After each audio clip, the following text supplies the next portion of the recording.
Call to order for the Watertown City Council meeting for April 4th of 2022. We will rise and Councilman Shuddy will lead us in prayer. Heavenly Father, we thank you for this day. We thank you for just your guidance and your protection over the city over the 100 plus years, and all the past councilmen and leaders and department heads that have helped get the city to where it's at today. We pray as well for the wisdom you have given back then. The same we pray for wisdom tonight for all who are part of this in leadership at tonight in this council meeting, to department heads in the days and weeks to come. We pray for guidance and wisdom and protection as well over all city employees, over the entire city itself. We pray protection. As we know, we can't take these things for granted as you look around the globe and cities that are, especially over in the Ukraine and those areas. I just pray as well just wisdom and protection over those cities that are in the Ukraine territory currently now. And we can go on. But Lord, we just thank you for your provision and your patience. In Jesus' name, amen.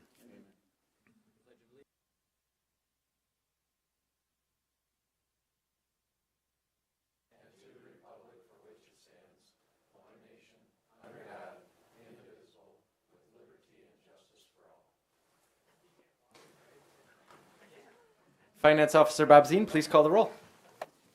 Okay. Bueller. Danforth. Holeen. Here. Paulson. Here. Shuddy. Here. Tupper. Here. Vilhauer. Here. Thank you. Quorum established. The chair will entertain a motion to approve the consent agenda with one change. We are taking item H off of consent and we will add it to the end of the regular agenda. With that, the chair will entertain a motion to approve the consent agenda. So moved. Made by Councilman Tupper, seconded by Councilman Danforth. Sorry about that, Bruce, you missed out. All those in favor, please say aye. Aye. Aye. Any opposed, say nay. Motion carries. We're now on to the public comments portion of tonight's agenda. If anyone is here to speak about something that is not on the regular agenda, now is your time to do so. Greetings, please just identify yourself.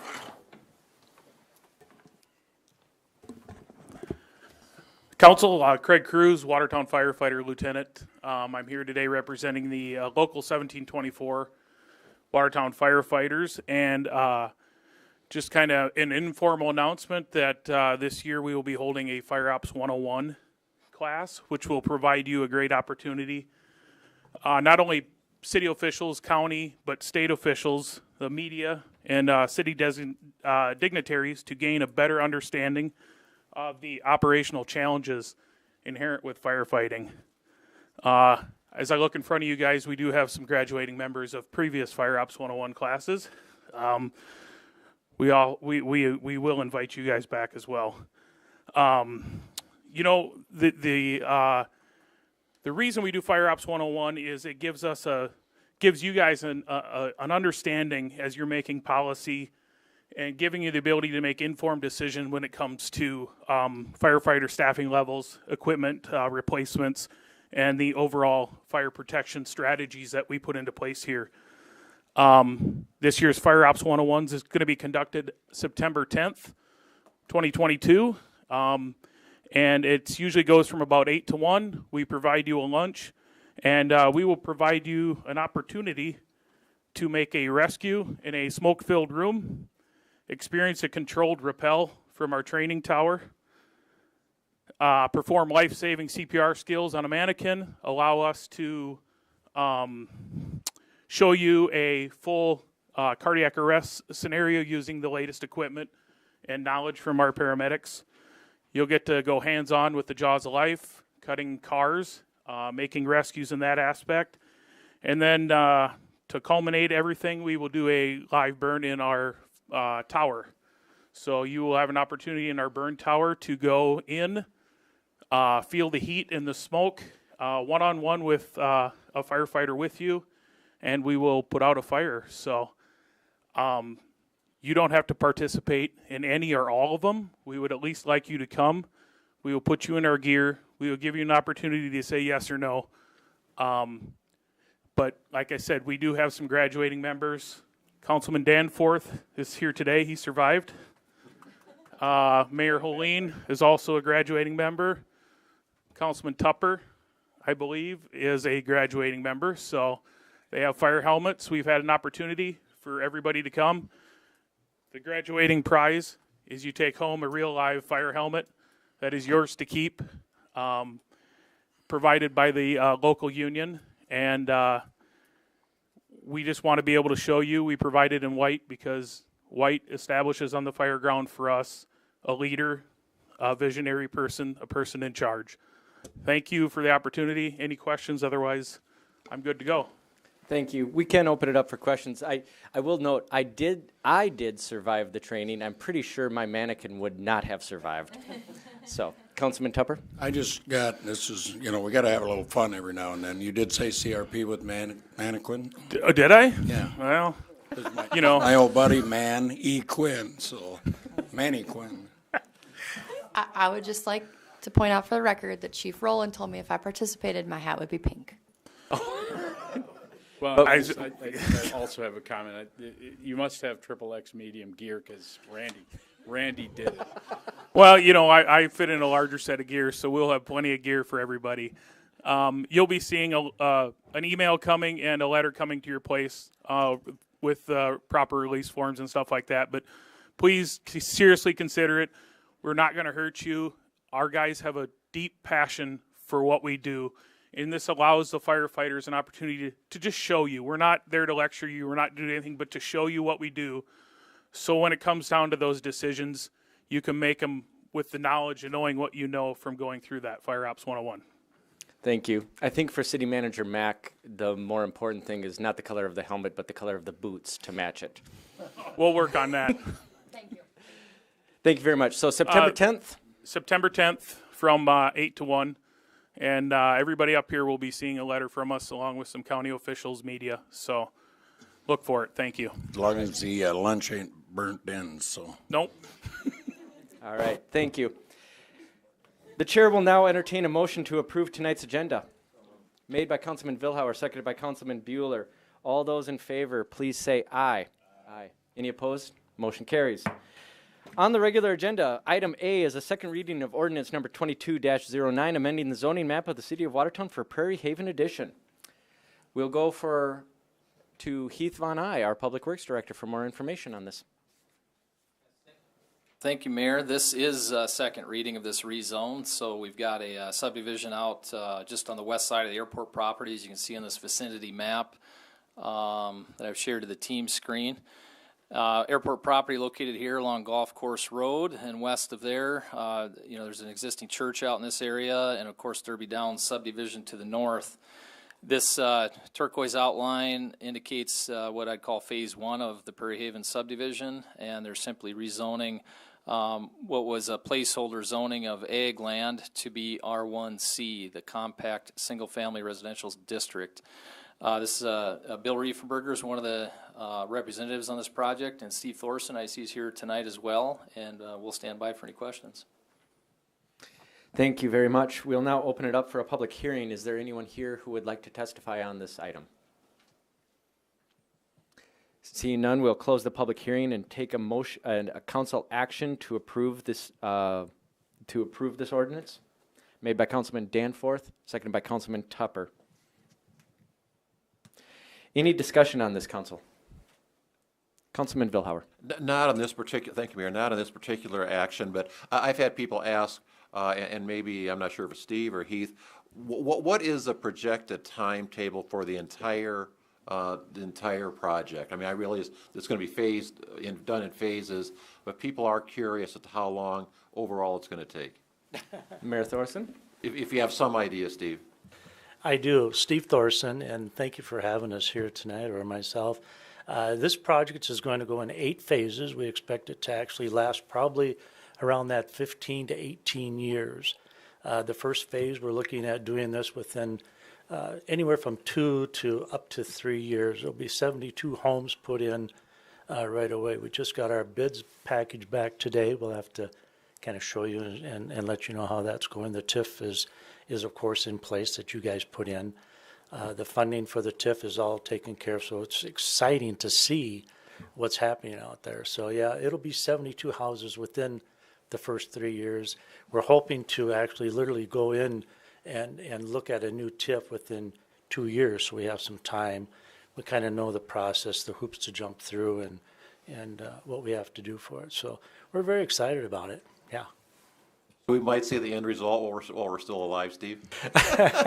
Let's see. Let me start adding these up. It's going to be close, I'm telling you. Thank you. Any further questions or comments, council?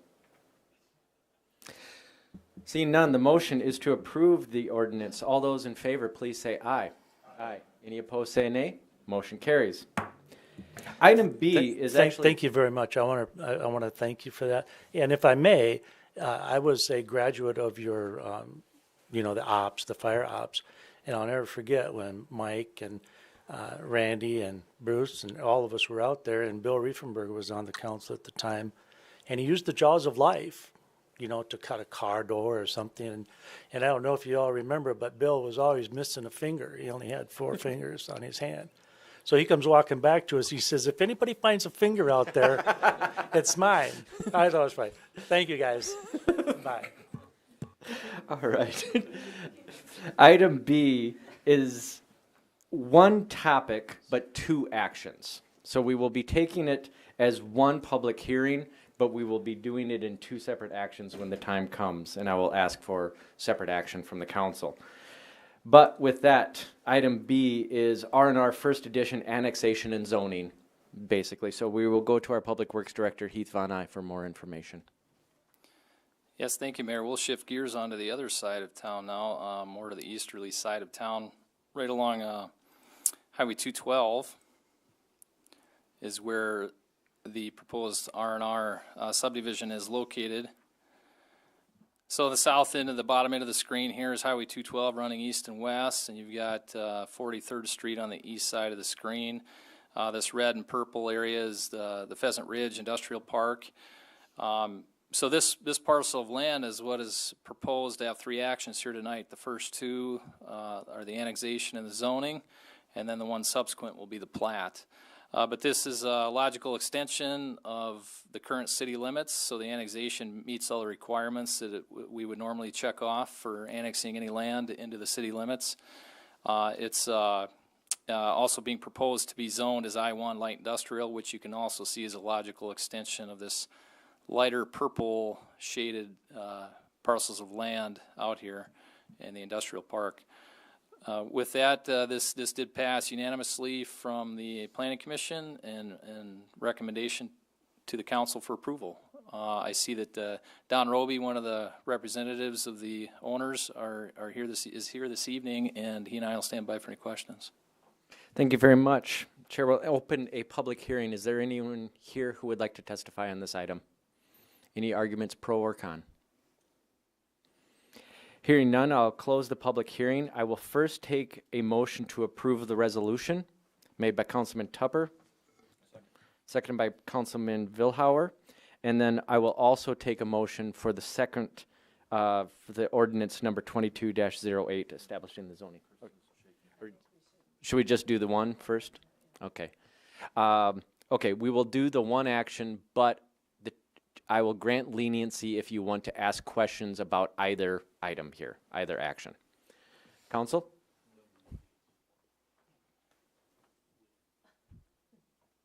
All right. The motion is to approve the resolution. All those in favor, please say aye. Aye. Any opposed, say nay. Motion carries. Next, the chair will entertain a motion to approve the ordinance establishing the zoning designation. Moved by Councilman Paulson. Seconded by Councilman Danforth. Any questions or comments on this? Seeing none, all those in favor, please say aye. Aye. Any opposed, say nay. Motion carries. Item C is the approval of resolution number 22-14, the plat of R&R First Edition to the municipality of Watertown. For more information, we will ask our Public Works Director, Heath Von Eye. Yes, thank you, Mayor. This is the plat, so the third and final formal step here for this phase of the project. pardon me while I pull this up. Again, same parcel of land that we just took action on for the annexation and zoning, and this is the associated plat for that land to be platted as one lot. I would note that this particular plat does include a development agreement. Excuse me, not a development agreement, a development lot agreement. What this does is essentially connects this parcel to the parcel to the north.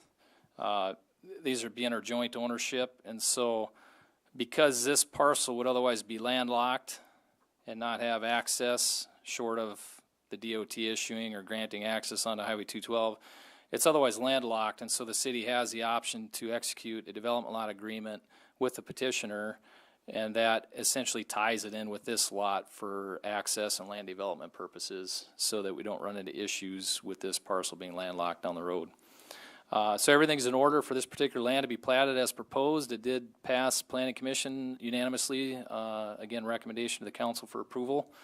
And Don Roby and I will stand by for any questions.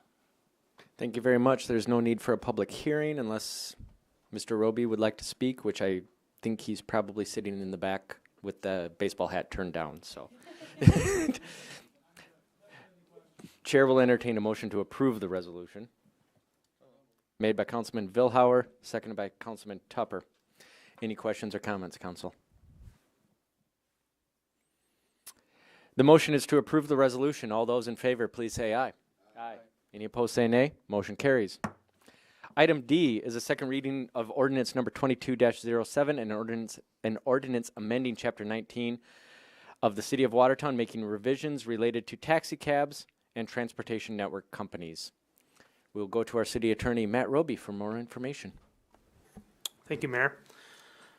As you recall, this is the, I guess, the third time now that the council has seen this potential revision to the taxi cab and transportation network company ordinances. There was some substantial or significant changes from the first reading. We had a second reading, and then if the council so chooses tonight, they could pass the ordinance as is. So I'll repeat again the kind of a summary of what the ordinance changes would accomplish. One, it would remove the proof of necessity requirement in our taxi cab ordinance. That's the requirement that exists, that any new operators in that space would have to prove the economic need for a new operator in that space. It would remove the 24-hour of operation requirement. It allows transportation network company drivers to receive cash tips, which is consistent with their standard practice now.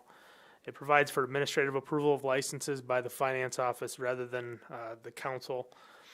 It increases the insurance requirements for taxi cabs to $1 million per occurrence. It requires the external display of a placard indicating the vehicle is a licensed taxi cab. It'll require an internal display of an identification card indicating the driver is a licensed taxi cab driver.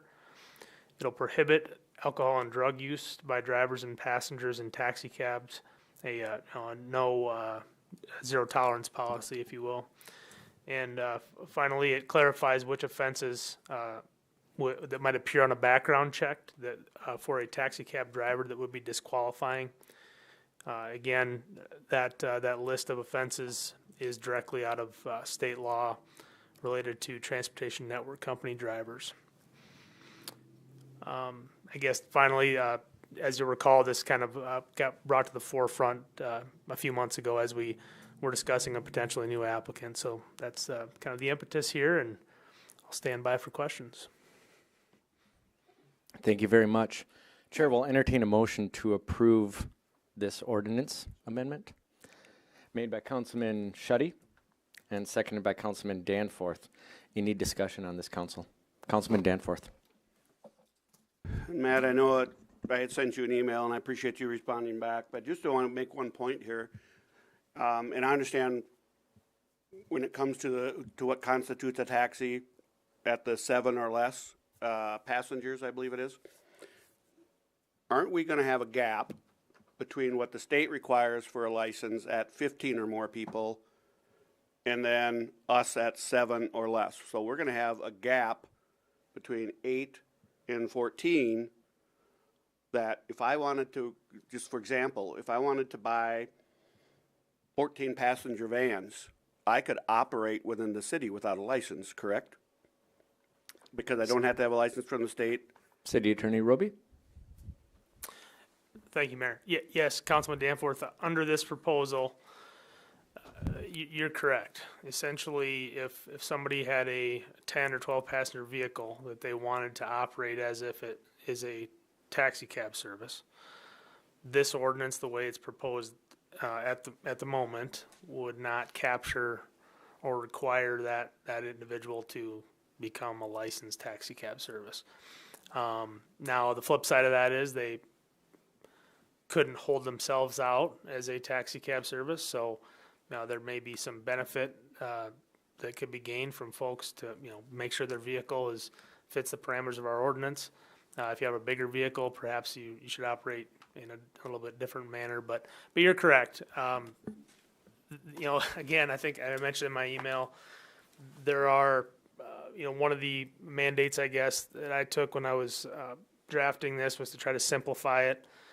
And one of the nuances that's not in there is another layer.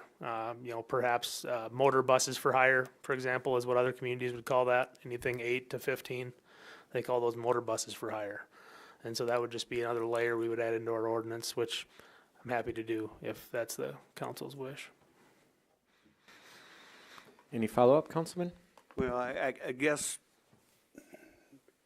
the gist of our discussion all along has been public safety, without question. That's the reason why we've done this, is to maybe do the best that we can to ensure the public's safety. And it seems like we've got a gap here that really isn't doing that.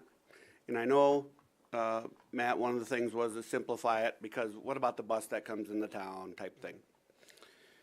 So my question is, in my mind, is are we looking at what really in the whole scheme of things is an exception? I mean, it does happen, but in the whole scheme of things, pretty minor.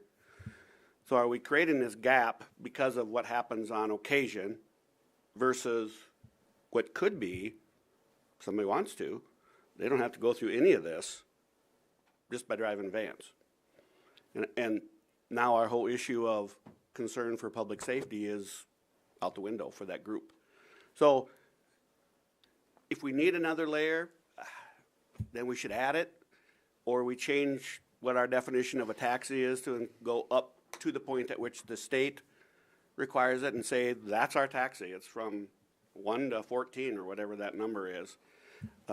So we make sure that we are filling that gap. There isn't a loophole per se, because I could see somebody doing that. I don't have to go through any of this. I'm just going to run a couple of vans around, haul 2, 3, 4 people at a time, maybe up to 14, and I don't have to go through any of this headache. Just food for thought for this council, and it seems like a loophole that we should be looking to close. City Attorney Roby? So I acknowledge that, and one of the thoughts I had there was to, and I did draft up some language. It probably would require one more second reading, but essentially it removes that number entirely, where we define it as let's see here.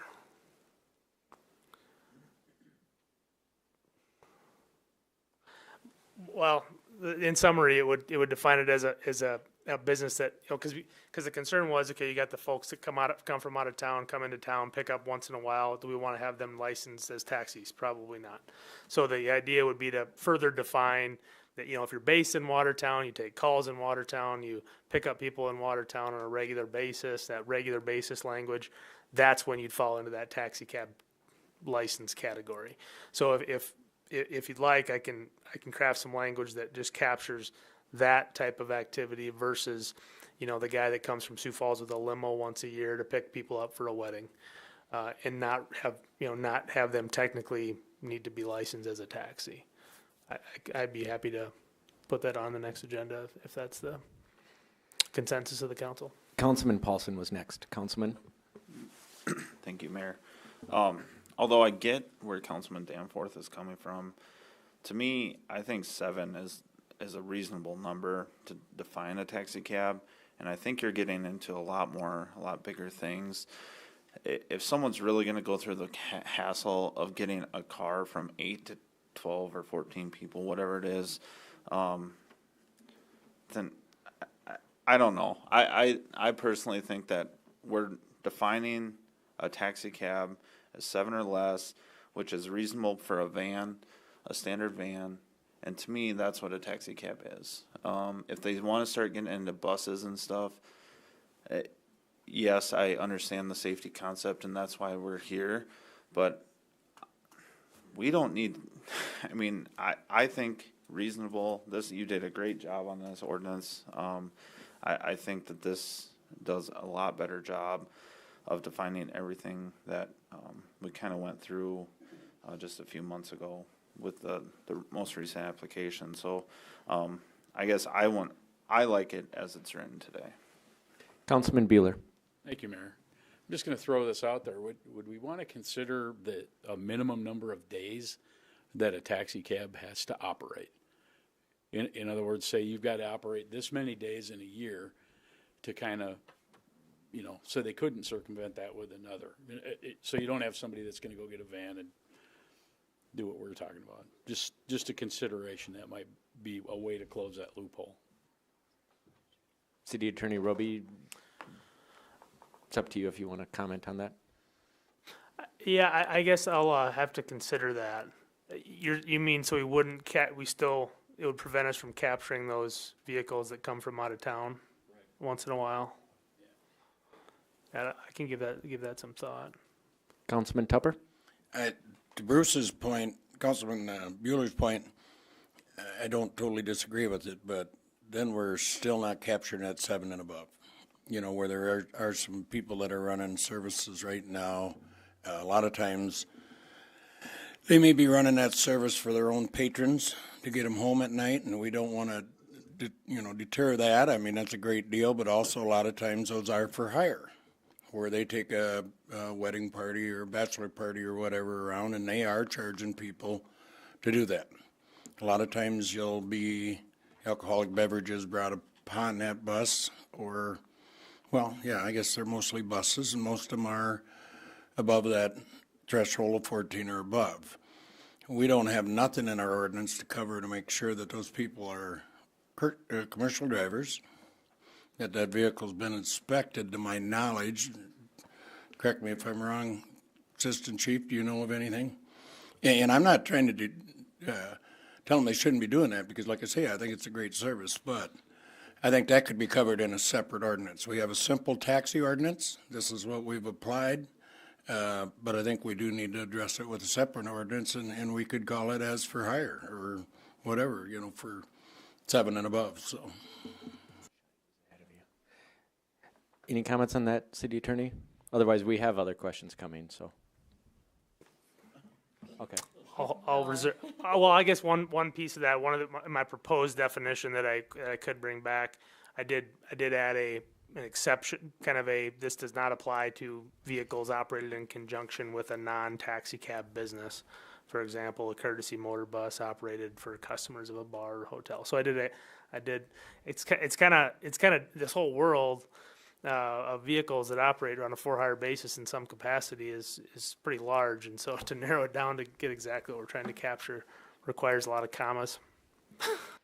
Councilman Schutte? Thank you, Mayor. To simplify it, some may think it's splitting hairs, and it may be in this category we're in. However, if it is possible to, if it's not a real difficult challenge to address what Councilman Danforth had said, I guess I'd be for, if we can get it just that much better, if it's not a major deal, I'd be for making that change for it. So. Councilman Paulson? Thank you, Mayor. I guess to me, again, this is a taxi cab ordinance, and I think we're getting into a different aspect of for hire vans or buses. This was intended for taxi cabs, and to me, a taxi cab is someone who hauls a few people around for hire.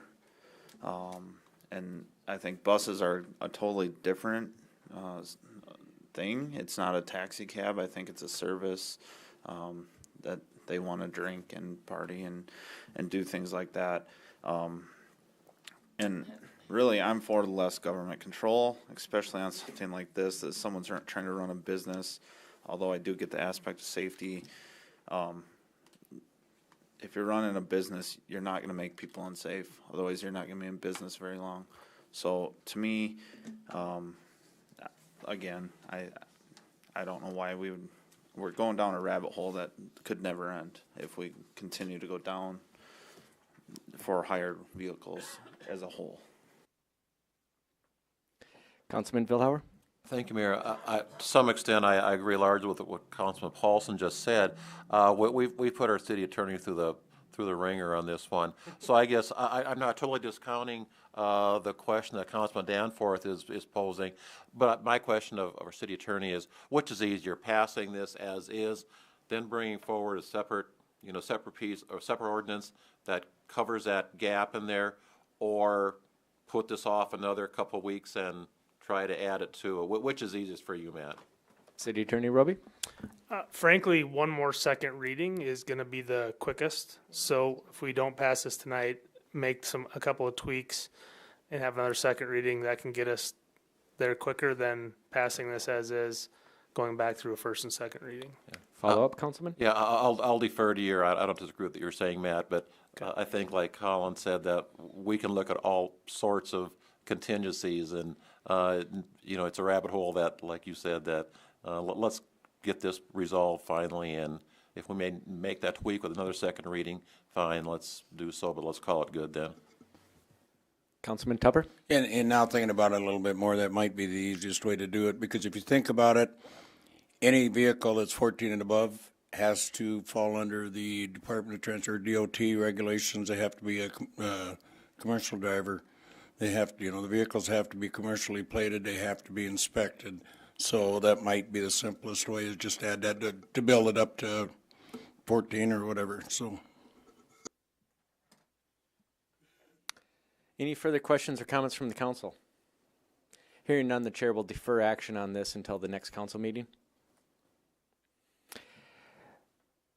Item E is a first reading amending the zoning map of the city of Watertown from I-2 to I-1 light industrial in a section to be known as Grand Guard Edition, if I have that pronunciation right.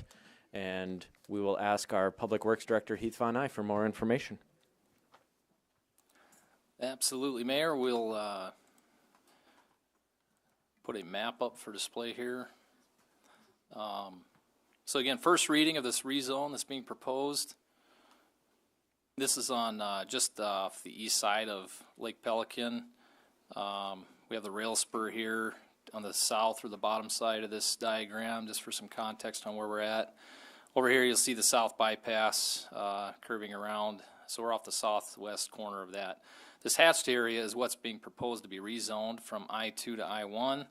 My understanding of this one is it primarily relates to the anticipated use of the site and the landowner wanting to establish a caretaker's residence on this property, which would mean somebody that's owning and operating a construction or on-site type facility where a caretaker's residence is approved or allowed by the zoning ordinance.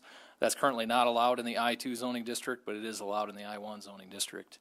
So this hatched area will be proposed to be rezoned to I-1. That rezone application was recommended for approval by the Planning Commission. I forget, I believe it was unanimously. That might have had one opposition. Councilman Vilhauer's telling me from a distance here. But subsequent, or I should say in line with the second reading, you'll see a proposed plat for this particular property as well.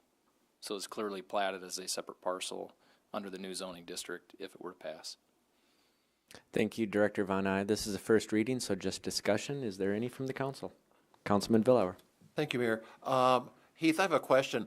This area has come up before within the last 6 months or so. Is it the same parcel exactly? Do you recall? I know there was concerns about storing windmill, parts, blades, etc. Are we talking about the exact same site? Director Von Eye? No, Councilman Vilhauer, that would actually be to the south here, the property where you can see the part of the rail Okay. spur, but actually even further south than this. And if you keep going south on 7th Street. Okay, so it's not this. Okay. Correct. Okay, thank you. Thank you. Any further questions or comments? All right, thank you very much.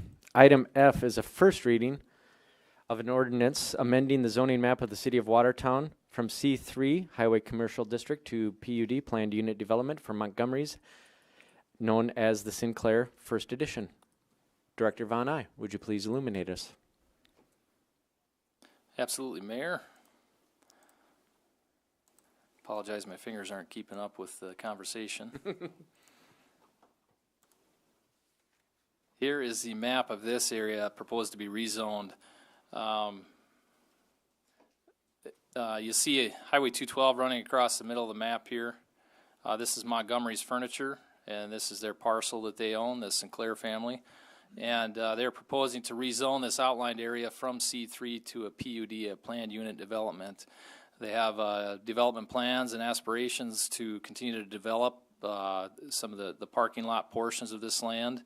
And in order to accommodate or to accomplish that, they would go through the PUD zoning district. That helps them accommodate some of the building setbacks and things like that they like to accomplish in here for a multitude of new buildings and uses within this site. This also was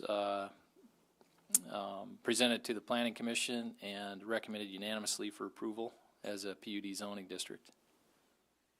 Thank you very much. Again, a first reading, so just discussion. Anything from the council? Councilman Danforth. If I may, Mayor Heath, address with Heath here on this one. Part of this is intended to be, is that 11th, to extend south to Jensen Avenue, Correct. right? Are we going to require, I mean, that's going to be a city street, which is, to me, at least in my experience, having a city street through a PUD is abnormal. It's not common anyway. So I'm assuming the street is going to be made, if we're going to be responsible for it. Is that something that the city would be responsible for?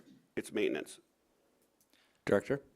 Yes, so in some of the preliminary plans that the developers presented to the city, we've impressed upon them, because it's part of our transportation master plan, that they would have to build out 11th Street to extend south from this intersection. The DOT and the Phase 2 reconstruction project of Highway 212 are accommodating that south leg of this intersection and for the future extension of 11th down to Jensen Avenue or 10th Avenue. So how that would transpire, Councilman Danforth, is through the development process, they would have to designate that portion of their property as public right-of-way. They would have to build out that street section to meet our minimum design criteria in the engineering design standards. And then, like any other development process, we would inspect and follow through with the construction phase and then accept that as public infrastructure, so long as it met all those requirements. Mayor, if I had one follow-up on Follow up. So does the setbacks then from that, what will become city street, do the setbacks from that street's right-of-way then, are they the same as what they would be if this was a non-PUD, or are they closer? And if they're closer, are there any concerns with the proximity of what might be buildings, probably be buildings, to that street? Director? They would be closer to the extent allowed under the PUD plan, and the specifics of those setbacks, I apologize, our senior planner's not here tonight to help me talk through this, but that would be determined through the adoption of that PUD plan and the finalization of that plan. we amended the PUD ordinance to make that process a little more streamlined, so I'm not recollecting exactly what changes we made in that process, but I do know that the PUD zoning district allows for flexibility to not have to meet those hard, fast setback requirements. It gives some leniency, and that is what we would work with the developer on to walk through and make sure that those review processes are checked off. They likely would not meet the hard, fast zoning requirements of all the other districts, though. Hence the benefit of the PUD. Councilman Bueller? Thank you, Mayor. I've learned over the years in the planning days to be a little cautious with PUDs, and I'm sure the Planning Commission is aware of that. But we will need to know. I mean, it's important because I think sometimes a PUD just obviously lets you do a lot of things that normal zoning wouldn't allow. And so I think we need a fair amount of detail on that before this gets totally approved. The other thing I will just mention, Mike, is Councilman Danforth, is that Dakota Commons, that's a PUD, and that obviously has city streets through that. I think we've done that in the past, but and that was a learning experience for me. Dakota Commons was a good one for me on the planning side, and so that's where I think we need to make sure we understand what those parameters are for that development. Thanks. Any further questions or comments? All right, we'll see this back at the next meeting, likely. Item G is an approval of Resolution 22-17, authorizing the adoption of a new speed limit on the west side of Lake Kampesca. For more information, we'll go to our Assistant Police Chief, Ryan Remmers.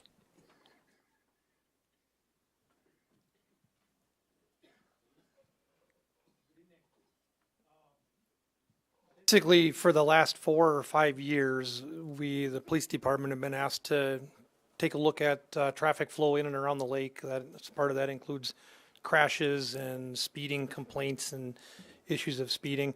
So we've done that. We've got a lot of information that we gained over the last 4 or 5 years, and recently we've been asked to take a shot at trying to address that any problems that we have out there. And it was suggested that try lowering the speed limit by some amount. What the stretch of roadway that we're talking about is that westernmost stretch of North and South Lake Drive, basically from Highway 20, the water tower on the north side, all the way down to that Sandy Shores or 212 area on the south side. It's currently 40 miles an hour. The resolution in front of you that you're being asked to endorse is to drop that down to 35 miles per hour. So to go down from 40 down to 35. I'd be happy to take any questions. I've got a whole host of statistics and crash data and speeding data in case anybody wants to know. Thank you very much. I don't need to do this, but I know that there is a gentleman in the audience who may wish to speak to this. If you would like to, this is your opportunity, Mr. Tietze. Yep. Please come forward and just announce your name.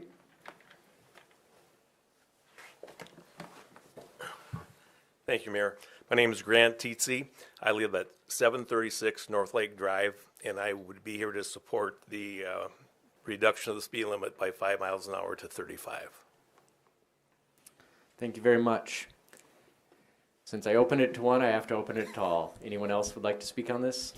Seeing none, Chair will close public hearing that I didn't need to do and ask for a motion to approve the resolution.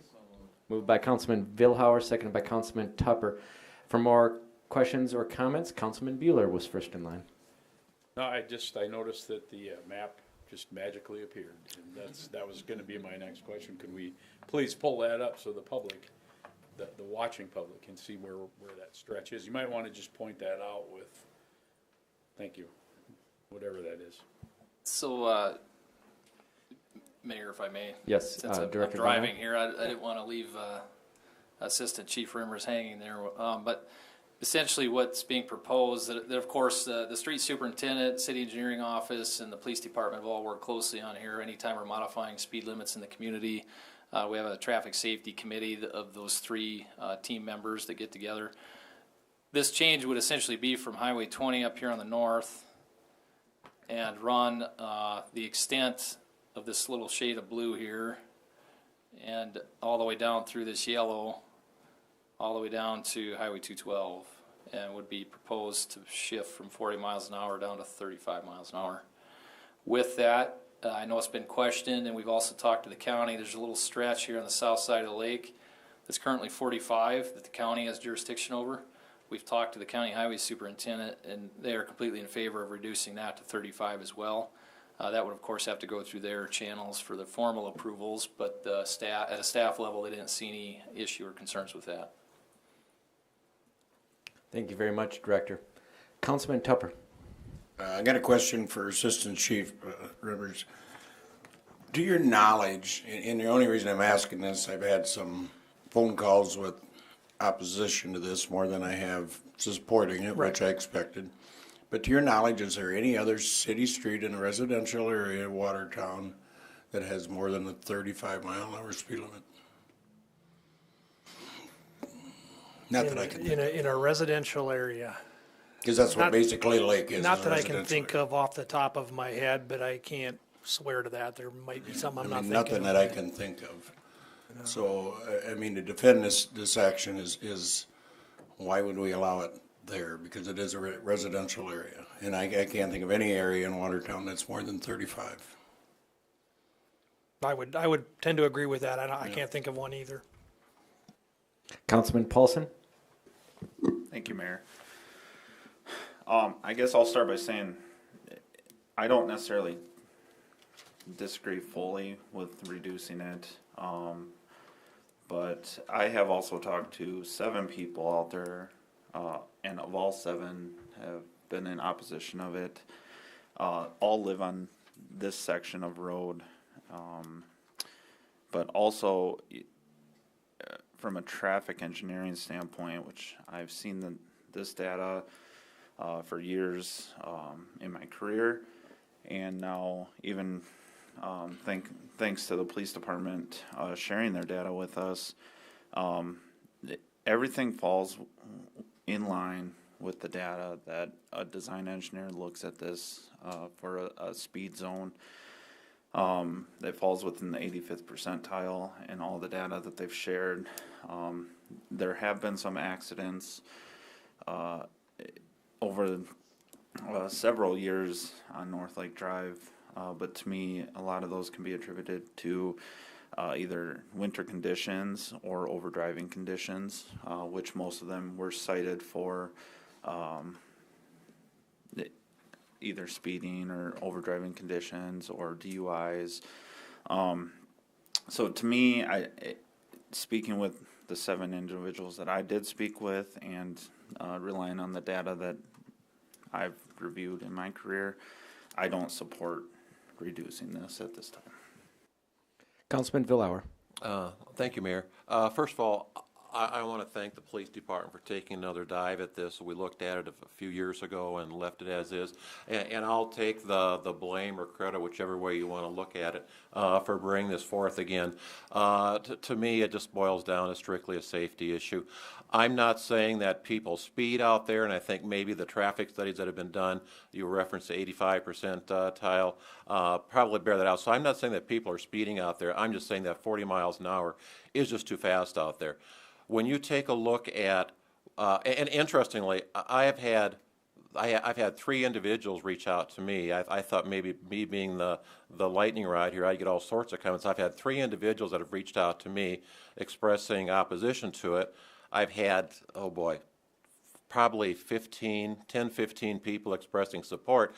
And even the ones that were opposed to it, after I talked to them, they said, it's not a big issue with them if we dropped it from 40 to 35. So they didn't like it, but they're also okay with it if we were to drop it.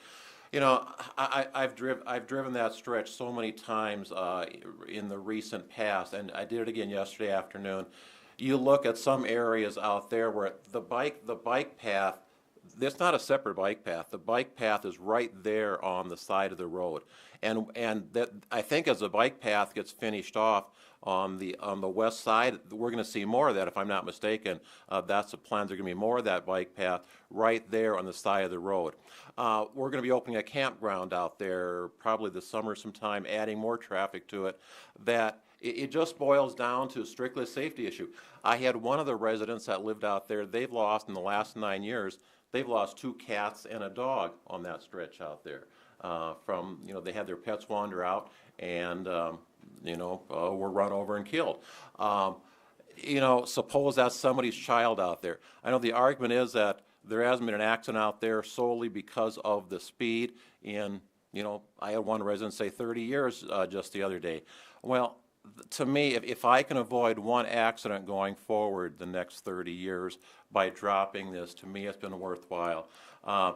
5 miles an hour from 40 to 35, you probably heard me say it at the work session a couple weeks ago.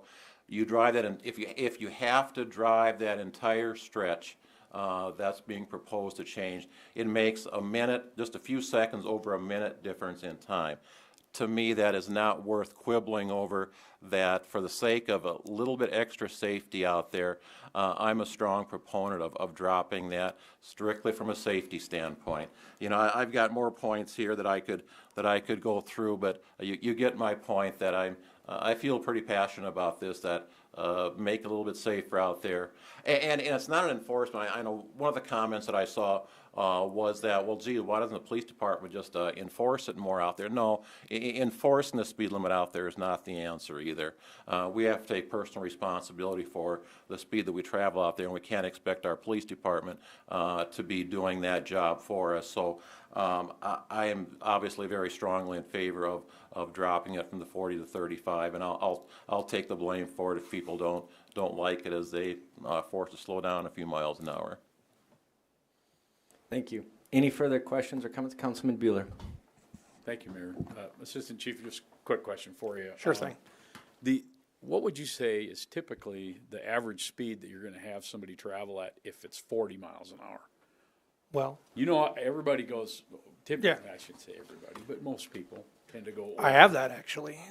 We have kind of you call it like a covert radar box, surreptitious radar box that just mounts on a pole. Doesn't display anybody's speed, so it just sits out there, captures data, and then we can download that data via Bluetooth. We've done that 5 times on different portions of North Lake Drive, in the yellow portion there in the last looks like the last 3 years.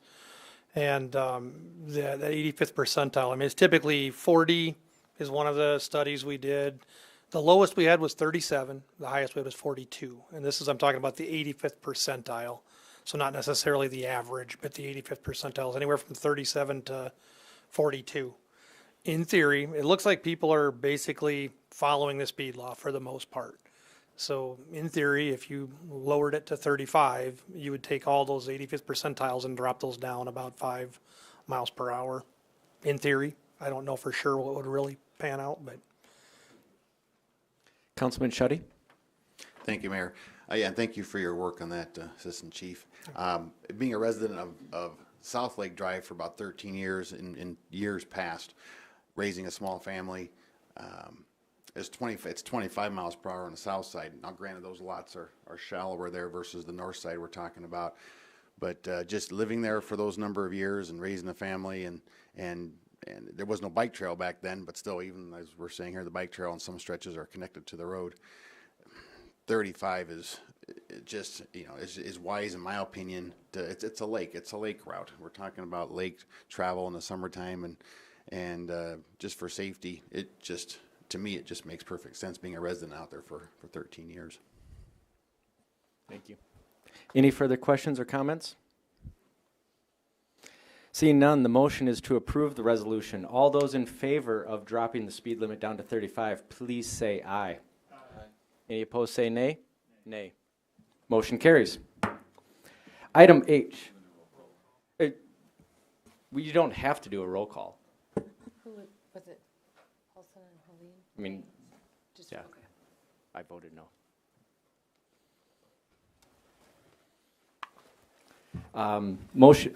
Item H is an approval of project number 2202 to Dunning Incorporated, and authorize the city manager to sign all necessary documents related to the project. For more information, we'll go to our Public Works Director, Heath Von Eye.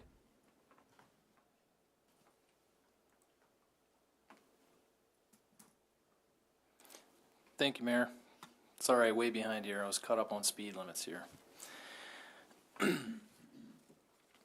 I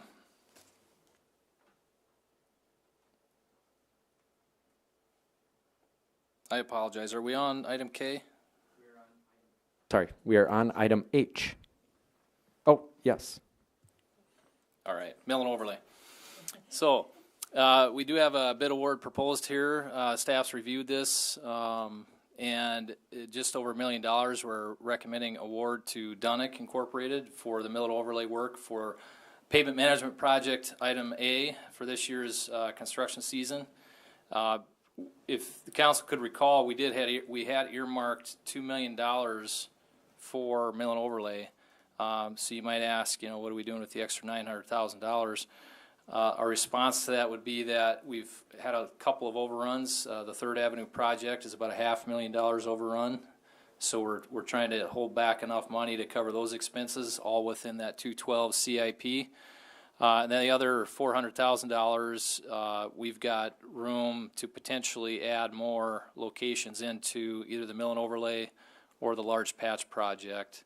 That between the assistant city engineer, the street superintendent, and myself, we would figure out how to best optimize our funds there as far as the needs in the street network. But as for this action, this is for mill and overlay work throughout the community. And I'd stand by for any questions that the council might have. I'll pull up a map while we're discussing more here. Thank you very much. Chair will entertain a motion to approve this bid award and the signing of the documents. Made by Councilman Danforth, seconded by Councilman Tupper. Councilman Paulson is first in line. Thank you, Mayor. I guess it's just more of a comment, and this goes back to a lot of our discussions as a council that we need roads to be fixed, and I know that doesn't fall on deaf ears. I know our street department's out there fixing them every single day right now. Our engineers are looking at it constantly, trying to determine what roads need that work. But taking $500,000 out of this budget is a lot, and I guess my comment is I don't know if we can take the $500,000 from something else, but these are good prices right now for asphalt, and taking $500,000 out of that when we could add it in, we could get a few more roads done for that cost, actually quite a few more. So I guess I would like to see that $500,000 come from somewhere else and just add on to this current contract at $91 per ton of mix to see where that would go. But that's just one comment I guess I would have for this. Otherwise, the prices actually came back pretty decent on this compared to what we've been seeing in the construction field. Councilman Paulson, did you want any comment from Director Von Eye on that, or otherwise we do have another councilman? I guess, is there a possibility to take it from somewhere else? Director? Yes, Councilman Paulson. I would have to, Justin's nodding his head yes, I'd have to defer with conversations with him and Kristen in order to configure something that would work out in that capacity, though, to that extent. You are correct, though. The unit prices for this year are $91 a ton for hot mix asphalt. Last year they were $88 a ton. The year prior to that they were $82. So we've seen our annual upticks as we normally do, but last year's 88 to this year's 91 is a good competitive price for the asphalt. Thank you. Councilman Danforth. I want to start off by saying I absolutely agree with what Councilman Paulson has said. I'm not disappointed in people. I'm disappointed in the fact that we've made a commitment to our public about investing more and more into our roads. This kind of puts us behind the 8 ball on that again. And, we felt that the $2 million or something close to that was a number that was reasonable, that we could support financially, and was necessary. And I think we've got to take a look at getting a lot closer to the $2 million that we budgeted for than what I'm hearing right now. We've made that commitment. And I hear that as it's been said, and I know all of you as council members and mayor and staff, you hear it also. We need to we gotta back up what we say we're gonna do with real action. And I think we've gotta take a look at getting this number a lot closer to the 2 million. Director Von Eye, any comments? Yes, I would just state, just for clarity, that staff couldn't agree more with those comments. The only reason we brought this recommendation forward and bid it out the way we did is, again, just trying to stay within the budget constraints and not exceeding the overall 212 budget for fiscal year 22. That's really where this recommendation is coming from. We're always glad to put more into these projects. We too hear from the general public on the needs that are out there. We observe them. We know what they are through our CIP and our payment management program. But not having control over where some of those other bids came in the CIP, that's where our hands got a little bit tied and had to try to get creative on still keeping the CIP budget whole for this year. Follow up, Councilman? Yeah, maybe this is for Kristen or whomever here, but what all comes out of the 212 fund as that relates to our budget, if you would, please? So the majority is the public improvements, the street. Some of the stormwater comes out of there. And then we also have the recreational piece, which is like where the downtown park is coming from. And some of those park improvements, golf course improvements come out of Fund 212. And the other biggest carrier is the debt. The debt payments come out of Fund 212 for our sales tax revenue bonds. Thank you. Councilman Vilhauer? Thank you, Mayor. I heard you say we're going to be seeing a large patch project or large patch bid come forth at some point too in the near future for this summer, right? Director Von Eye? Yes, that's correct. Assistant City Engineer Peterson, could you chime in as a timeline of that, please? The large patches are going to be bid Wednesday, April 6th. Any idea what's an estimate of what that cost is going to entail? Because that's obviously going to be in addition to the mill and overlay, and we also do the chip seal and the crack seal work as well. That's part of our street budget. I mean, that's all part of the $2 million that we've budgeted, isn't it? Isn't it? If I'm going by memory, which might be dangerous, but I think the large patch is $150,000. And the crack seal, chip seal, which was on consent agenda tonight, was awarded. That had its own allocation of funds. It's not part of that $2 million. Okay. So there's more money there. Street Superintendent Bainan, did you want to comment on anything? He's correct. He says correct. Councilman Danforth. What we really need to do is our goal here is to approve this amount with Dunnick, correct? And maybe what we need to do is have some additional discussions outside of here then to say, okay, where are we going to fund? What are our funding options to get something closer to this? Where should we be taking those dollars from? What are the projects that are out there? Where's the priority of those projects?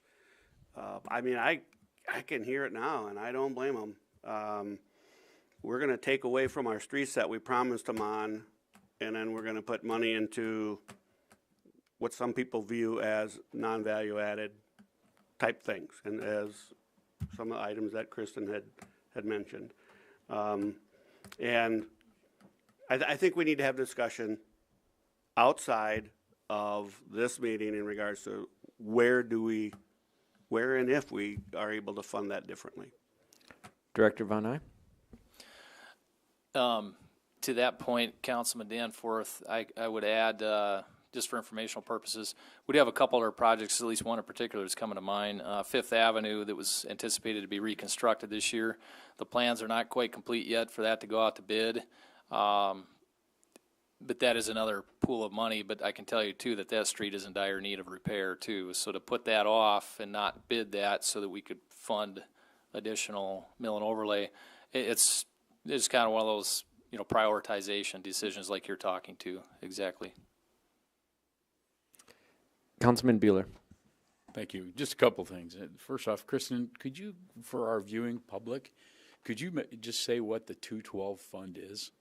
How it got, how we called it the 212 fund and what that's all about? I'd appreciate it. And then I just want to make a comment too, and that is that I think if we've got really good asphalt pricing, as Colin mentioned, I think we ought to do what we can to take advantage of that if possible. But Finance Officer Bob Zine. Okay, thank you. Fund 212 is what we consider our second penny of sales tax. That fund is actually restricted by city ordinance for improvements, land purchases, debt payments, contribution to our E911 fund, and the purchase of fire trucks and ambulances, and that is Fund 212. Does that answer it? Follow up. Fund 212. It's just, that's how it is on the ledger. It's Fund 212. Thank you. Yep. City Manager Mack, did you have a comment? Not at this time, but I reserve the right to comment in a few minutes. She reserves the right to comment in a few minutes. Councilman Villauer. I've got a, thank you, Mayor. I got a question. I mean, a good discussion we're having. Would Dunnick be in a position to be able to do more? I mean, I know we bumped into that issue in the past too, that there isn't much more that they can do time-wise for us. I mean, is that even a possibility? City Engineer Peterson. Yes, so we've reached out to Dunnick and they'd be willing to add more to the project. Thank you. Councilman Tupper. Quick comment, I guess, and I'm going to go along with what most everybody said here tonight is what we hear is about our streets. And I believe last year the mill and overlay was drastically reduced to do the 10th Avenue project. Now we're talking about reducing it again to do another project. I mean, I got to agree. We got to figure out some way to keep funding the annual. I think that's why it went up to $2 million because of what we cut from it last year, and now we're not fitting that. So what do we tell the taxpayers all the time that we hear on the street? You know, and I know you guys work hard, and I don't mean this as an insult, but somehow we got to figure out how to put more money into that. So. Any comment on that? City Manager Mack. I have to think through my words. I guess I'd just like to comment. I have asked Kristen to look for some additional numbers. I would caution that the conversation coming out of this meeting is that we're reducing the amount of street work in 2022 because we are not. We've increased funding for street improvements across the board for 2022. Where we physically put those dollars may shift, but if I were a general public member listening to this conversation, I would feel like I've been lied to for the last year that we've increased funding for streets, and that's not the case. We have increased funding for street improvements, but as was alluded to, we have one project that's $500,000 over what was budgeted. Now, perhaps it doesn't need to come out of mill and overlay. We can find other revenue sources for that. Part of the street improvements that we were looking at for 2022 are the patching projects, chip sealing, crack sealing, those types of things. Those things are happening, and they're happening at a greater level than they happened in 2021 or even in 2020. So while we may shift some dollars around and we may be able to fit more mill and overlay into the budget, I do just want to caution all of you that that shouldn't be the message coming out of this discussion, because we budgeted for substantial increased dollars for street improvements, and we intend to do that. It's just specifically where we spend those dollars. And I guess I just want to make that point clear. Staff, I mean, we're 100% on board with spending all $2 million. It's just a matter of where we spend it. And as we're seeing with, a large portion of our projects across the community, that, it's a very tenuous time. And so we're also trying to be responsible with those dollars. So I guess that's my only comment. Thank you. Councilman Paulson. Thank you, Mayor. Thank you, Amanda, for that explanation, because I do think that that was getting lost a little bit. But I do just want to say, too, that I want to push a little bit more on the price of asphalt. Like $91 per ton this year is pretty good compared to what we're seeing, but next year is where I think we're going to be shocked because oil prices right now. And hopefully those come down, but you know, usually you buy a year in advance, so you might not get the exact pricing until a year later on things like this. So I don't know if that pushes the conversation one way or another too, but I would just caution going into next year that those prices are going to be even higher than what we estimated this year. So.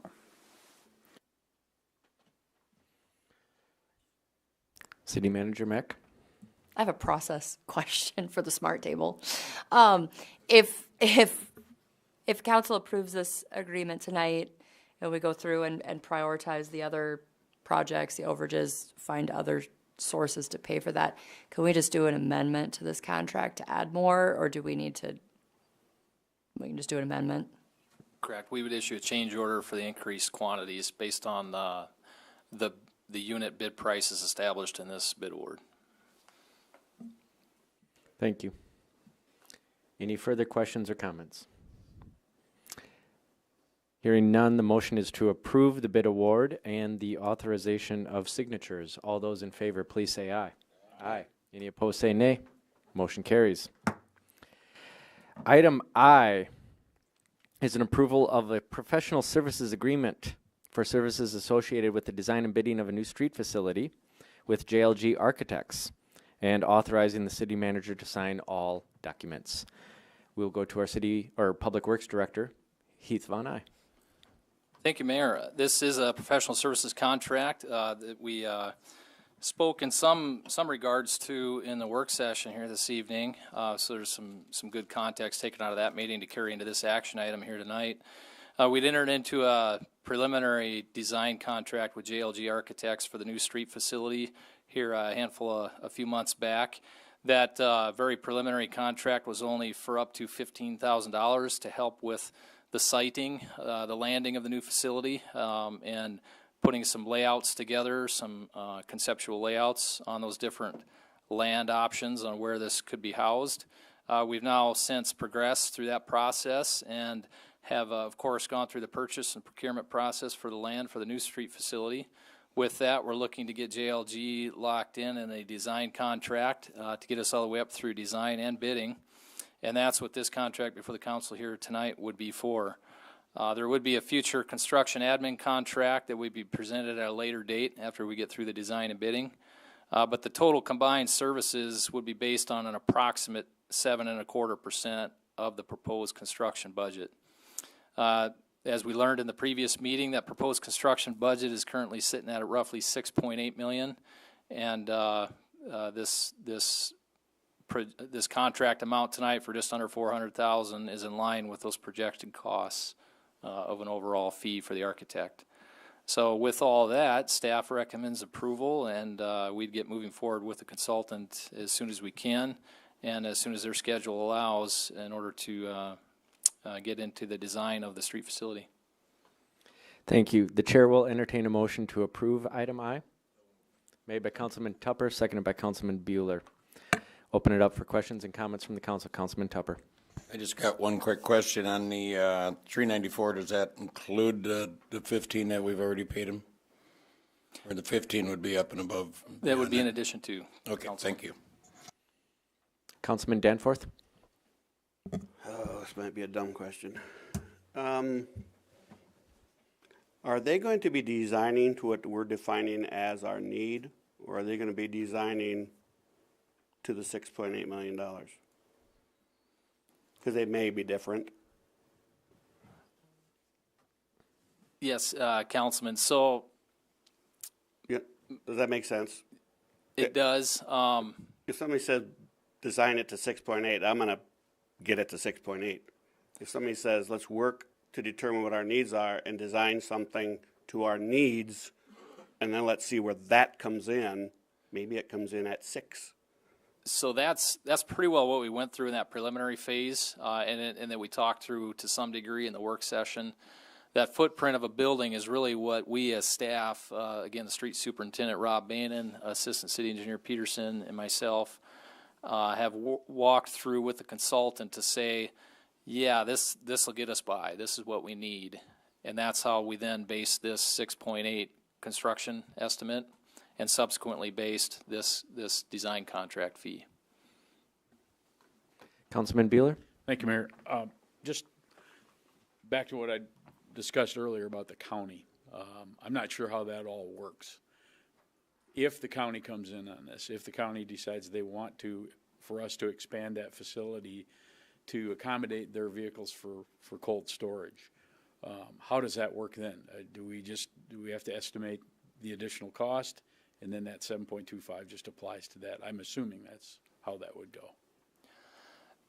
Yes, Councilman, that would be accurate. If we were to add a scope to this design contract that was over the 6.8 estimated construction cost, which mimics that footprint that we displayed in the work session, the consultant would want additional monies for that those areas designed that are over and above that original 6.8 million. And may I? Okay, thank you. Follow up. Also, the $15,000, the preliminary work that we're doing with those folks. How would that work? Would we have to pay an additional fee on top of that for preliminary if we move forward with something with the county? I'm assuming. I think we would forego that, what we were calling that preliminary phase that we did for the brunt of our project. Really, the reason we did that, we crept into this contract with JLG because we didn't know for sure where the site was going to be. We wanted help and assistance with that. We weren't quite sure on the layouts of different footprints for those different sites, so we got assistance with that. So a lot of those things kind of go away now, to where we would just work with them to get an estimate on what that expansion would cost, and then a fee from them based on that expansion. Yeah. Follow up? Yeah, one more, thanks. And that would also include soils testing, all the other things that would have to take place for that, if we expand that footprint. Correct, and that would come under a separate contract, which will be coming forth for the main facility that we're planning and we have earmarked right now. There's a separate contract for testing, what we call soft costs that aren't included in this $394,000. So if there's additional areas required additional testing, that testing contract would just grow on a proportional basis. Director Von Eyde, just a quick question.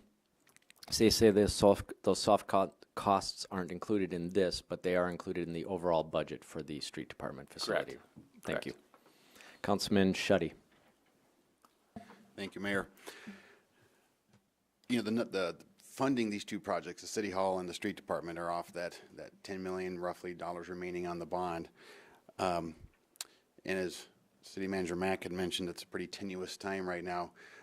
My concern, or my question would be potentially is, based off the industry standard of 3% or 5% increase, now it could be, who knows, 10, 20, they even say 30%, who knows where the numbers may come in. We approved the bidding process for the City Hall with the option, yet we asked for mercy from, or at least I did, from the contractors, if we were to, just to see where the numbers come in before we actually truly go forth, because we got to see where the numbers come in at.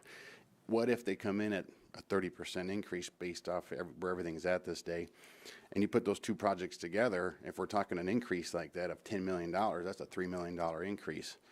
And I know that based off our numbers, when we talked about this a few months ago, that Ms. Bobzine was mentioning that we don't have that extra $3 million. And so I guess the reason I'm bringing this all up is to make my point here is, my question first will be, when is the bids going to be coming back to us for the City Hall? If someone would have an answer for that one first. Director Von Eyde? Yes, thank you, Councilman Schutte. We're working with our architects on the City Hall remodel, finalizing those plans. They just took some final comments from us here about a week ago. Their schedule, just like JLG's, is pretty heavy right now, and so they're trying to crank out quite a bit of design work. for the bidding season that we're in. Long story short, I would anticipate we would have a bid back sometime in July, late June, early July for the City Hall remodel. Okay, well, I guess, yeah, thank you. And the reason I asked that is, I guess I was hoping it was going to be sooner than that, because just the what ifs, because of this is not your normal year, normal market. What if those numbers do come in much higher than we anticipated? Then we're going to have an issue with how we're going to fund both projects. And then, and so I just, that's why my hopes were, is it possible? But that's why I was asking timelines here to wait on this approval tonight till we get a little more certainties. But now we're talking July. But that's just, that's where I'm thinking right now, working through this process here. Thank you. Wasn't a real question, but Councilman Tupper? Just a comment more than anything. As we're all sitting here talking about prices going up, the longer we wait on this issue, the more chance we got of that happening to us. So I think we should move ahead with this. Councilman Danforth? Couple things. In regards to the possible cohabitation in some manner that Bruce had mentioned with the county, I think we need to establish some kind of a deadline for an answer from them so that we know where we're at and where we can go forward. Because otherwise, at some point in time, you're probably going to have extra money into engineering costs if it comes too late. So we really need to figure out where's a reasonable time frame for getting an answer from them so we know where we're going.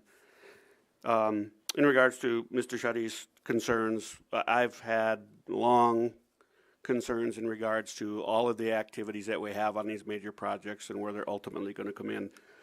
The good thing about what we're doing right now with this project and with the City Hall type thing is any of the work that we do now in the preparation is still going to be good a year or 2 years from now in regards to what we want to do. Prices may be different, but what we want to do is still the same. So we're not spending money and it's going out the window if we choose not to build it.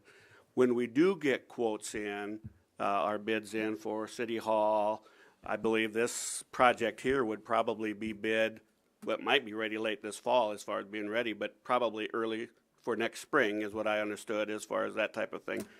We have time to push the pause button on any one of these projects if it's necessary. Big elephant in the room is the ice facility too, so we don't know where that's at. But any one of these, we can push the pause button and know that the money that we spent is still money well spent, but it's just going to have to come a little later. Councilman Shuddy? Yes, and thank you for that clarification, Mr. Danforth, because that's for me is it's just to have that option yet to pause. I know we don't want to do that. We'd like to move forward, get City Hall going. The street department is, I really would like to see the street department get going as well. If we have the option to, still look at the numbers when they come in and maybe downsize. I hate downsizing too, and we want to get what we need. We don't want to short ourselves. However, if it becomes where the market is this year, yeah, then we got to still have a serious conversation on this pause category. So, thank you. Councilman Bueller? Thank you, Mayor. Just pass along what we've already found out with Tegra in regards to the ice arena. In his 30 years in existence, his business as our owner's rep, he said the average has been 3% inflation, and this year we're looking at 23 or 24%. So your concerns are well founded, and yeah, I guess that's that's all I want to say right now. Thanks. Thank you. Councilman Paulson? Thank you, Mayor. Just to clarify a little bit on that too, this is absolutely an abnormal year in the construction world, but I will say that every so many years there is a kind of a reset of the market, so there is kind of a big jump, and this far exceeds that jump, but it is kind of resetting itself. So you do see it from time to time that it just naturally goes up kind of a lot higher than what you normally see, that 3% or 2%. Obviously this one's a lot higher because of everything going on in the world, but I just wanted to clarify that this might just be one of those years where, so it might not be that full 21% we're going to see going forward, but just wanted to point that out. Councilman Bueller? Thank you, Mayor. Just one other quick comment, and this is regards to the county. I think I agree with Mike. I think or Councilman Danforth, the concern about getting to know what the county is looking to do with us. And you know, I've been a part of that discussion, and I will work towards trying to get them to move that forward. I know they've been working on that. It's in the works currently. I did have a discussion with Commissioner Hanton last week, and so I think they understand there's some urgency to find out what they want to do. But I think it's worthwhile. I think it'd be a good thing for us if we can work together on that. Thanks. Thank you. Any further questions or comments? I guess I'll just say something that I hope that the public watching this sees that we are committed to doing these projects, but in a fiscally responsible way, and that how that's going to end up looking might have some tweaks along the way, but based upon when the bids actually come in, but we're committed to it. We're committed to Watertown. As I say, we're all in on Watertown, and we believe in the future. And just one thing to say, if history is any indication, it might be expensive to build something now, but history proves that it will be more expensive next year and 5 years from now and 10 years from now. So it's one thing that we can count on. So as long as we can do it, which we have been talking with our finance officer about, and we're going to be watching the dollars, but I believe that we can do it, and that's what we're committed to finding a way to do. Director Von Eye? Thank you, Mayor. One point I forgot to mention that I thought I would, just again for informational purposes. We do anticipate this being a CMAR, a construction manager at risk project delivery method. And so JLG's design contract has incorporated the appropriate language for that CMAR project delivery method, which would include their assistance, similar to what we've done for other vertical construction throughout the community, for other structures or buildings throughout the community. Thank you very much. Any final comments? Hearing none, the motion is to approve the agreement and the authorization of the signatures. All those in favor, please say aye. Aye. Any opposed, say nay. Motion carries. We are on to what used to be item H. Will be now, I guess, item J. This is item H from the consent agenda. An approval of resolution 22-19, amending the resolution relating to the sales tax revenue refunding bonds. I guess I forgot to ask who's going to talk about this. Finance Officer Bob Zine? Okay, thank you, Mayor. In front of the council tonight, resolution 2219 actually, and we should probably, it isn't for the refunding bonds. It's for the $15 million that we did for the street facility, City Hall, and 10th Avenue. What is currently happening is when we approved the resolution in April of 2021, a 3% yield parameter was placed into that resolution. Currently, interest rates are going up. And so just to have a little bit of coverage for when we do price these, we're going to increase that to 3.5% yield. This is just an administrative amendment, so once the council approves it, it goes into effect. So if there's any questions, I can try to answer them. Thank you. The chair will entertain a motion to approve the resolution. Made by Councilman Vilhauer, seconded by Councilman Bueller. Any further comments? Councilman Vilhauer. Thank you, Mayor. Kristen, question. What impact does the rise, to talk about not this one, but the $20 million for the ice arena, are we, fill us in as far as where we are in interest rate on that bond? Okay.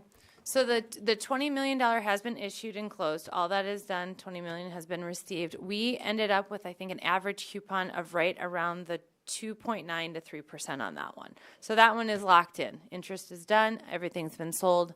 We're good on that one. This is the last piece, the $7.5 million. This is our last issue out of the resolutions that we've processed. Councilman Danforth? Anyone else would like to speak while Councilman Danforth eats his pretzel? Let me swallow my pretzel. I apologize. So in all, we had approved back with the previous administration of $30 million of bonds, correct? Wasn't it 30, 15, and then 15 to come? No, it was, well, we did 20 was for the ice arena alone, and then we did a 15 million that encompassed City Hall, 10th Avenue, and the street. And we've done all the 20 and half of the Yep. 15? Yep, so this is our last 7.5. Okay, so when do we issue these bonds for this? We are pricing tomorrow, and we will be selling probably within a couple of weeks. Okay, so we We're are there. close, Yep. and- which we then will obviously fall within, hopefully. Yes. Into that 3.5%. Yep, we will be locking in interest within the next couple of days. What does that 0.5%, what's that actually mean in regards to the $7.5 million and us going forward on the term of that and what it costs, obviously cost us more? Yep, we'll see an increase in the interest. Currently, what we're planning though, and luckily, Collier's always does a great job of, they don't give us the bottom number, so we're all excited. They give us kind of what their projection is. So even with the numbers that we were looking at, this projection of the increase that we're thinking we're going to see really isn't going to throw our interest rate any too much higher than what we can cover, essentially. Any further questions or comments? Hearing none, the motion is to approve the resolution. All those in favor, please say aye. Aye. Any opposed, say nay. Motion carries. On to old business. Our finance officer, Kristen Bobzine, has a request to be made. Thank you, Mayor. I just have one other motion that I need under old business. At the last meeting, I asked for authorization to pay by ACH all expenditures related to the alcohol at Cattail Crossing. It should have said ACH or check. So I just want to make sure that I could get that changed and a motion made so that we can continue to do that process of the golf course. City Attorney Roby, is that language clear enough? Yes. Okay, we'll go with that. Chair needs a motion to approve that change. It was made by Councilman Paulson, seconded by Councilman Tupper. Any questions or comments on this, Council? Hearing none, the motion is what Finance Officer Bobzine said. Correct. To change it from ICH to ICH or check. It'll be ACH or check. ACH. Yep. I was close. Close. One vowel off. All those in favor, please say aye. Aye. Any opposed, say nay. Motion carries. Any further old business? Any new business? Any liaison member reports? Any announcements? Councilman Paulson. Thank you, Mayor. I just wanted to let everyone know that Highway 212 reconstruction will start next week. You won't see closures until about the 20th, but we'll be mobilizing and starting prep work as soon as Monday of next week. City Manager Mack. I'd just like to remind you all that starting tomorrow at 9 o'clock in the morning, we'll be meeting at Joy Ranch for our strategic planning process, Tuesday and Wednesday, and then we'll wrap it up on Monday, April 25th from 9 a.m. to 1 p.m. at a location to be determined. And we'll have food. Councilman Villauer. Thank you, Mayor. Just wanted to put a plug in. You've heard me say this before at this meeting, as well as on I was on KXLG here recently, and there's been some other media reporting. Still looking for possible nominations for names for our Terminal Wall of Fame, or anybody that might have some interesting history or photographs. We got a couple of weeks yet to pull all that together. The chamber is kind of acting as our facilitator for gathering that information. So if anybody has any names out there they'd like to for consideration, or history or photos, please keep that in mind, because it might be a nice addition, or should be a nice addition to our terminal. Thank you very much. Also, on behalf of Councilman Tupper is taking the lead. I am helping him trying to arrange the fireworks show for Watertown this year.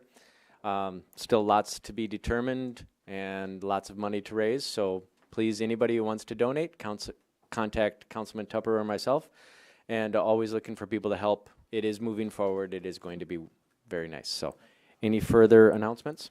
Mr. Mayor, Director Von Eye? if I could put a quick plug in for two management positions we have open right now. The airport manager and the community development manager positions have been posted, and they'll be out through close to the end of the month here for first round of application reviews. All right, thank you very much. Any further announcements? Hearing none, the chair will entertain a motion to adjourn. Made by Councilman Danforth, seconded by Councilman Tupper. Any discussion on that? Hearing none.